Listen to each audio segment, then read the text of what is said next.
ભારતીય સંવિધાનના ઘડવૈયા ડોક્ટર બાબા સાહેબ આંબેડકરનું આજે મહાપરિનિર્વાણ દિન હોવાથી સુરત શહેરના રિંગ રોડ બાબા સાહેબ આંબેડકરજીની પ્રતિમાને લોકોએ પુષ્પાંજલિ કરી હતી। દર વર્ષે દેશમાં ભારતીય બંધારણના ઘડવૈયા ડોક્ટર ભીમરાવ રામજી આંબેડકરની પુણ્યતિથિ નિમિત્તે 6 ડિસેમ્બરને મહાપરિનિર્વાણ દિવસ તરીકે ઉજવવામાં આવે છે। આંબેડકર સ્વતંત્ર ભારતની પ્રથમ કેબિનેટમાં જાણીતા ન્યાયશાસ્ત્રી, સમાજ સુધારક અને કાયદા પ્રધાન હતા। શોષિત, વંચિત, દલિત, પીડિત લોકો માટે જ નહીં, દેશના તમામ લોકોને સમરસતા, સ્વતંત્રતા, બંધુત્વતાનો અધિકાર આપ્યો છે। આજે દેશભરમાં તેમના મહાપરિનિર્વાણ દિવસને યાદ કરવામાં આવી રહ્યા છે। મહારાષ્ટ્રના મુંબઈના ચૈત્યભૂમિ પર લાખોની સંખ્યામાં લોકો તેમને વંદન આપે।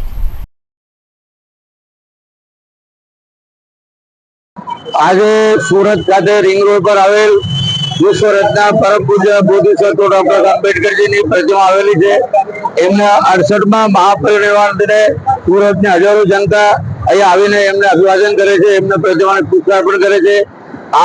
આજના દિવસે પરમ પૂજ્ય ડોક્ટર આંબેડકરજીની મુંબઈના ચૈત્યભૂમિ ખાતે તેમની અંતિમ ક્રિયા થયેલી, જ્યાં ચૈત્યભૂમિ તરીકે ઓળખાય છે શિવાજી પાર્કને।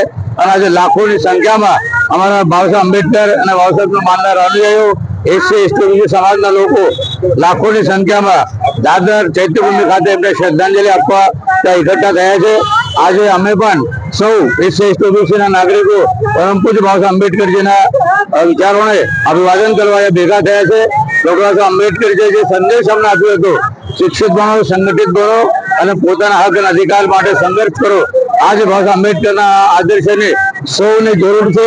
સૌએ બાબા સાહેબ આંબેડકરજીએ સૌએ ભારતીય સંવિધાનમાં મૌલિક અધિકારો આપ્યા છે। આજે આ મૌલિક અધિકારોનો કશે ને કશે હનન થઈ રહ્યું છે।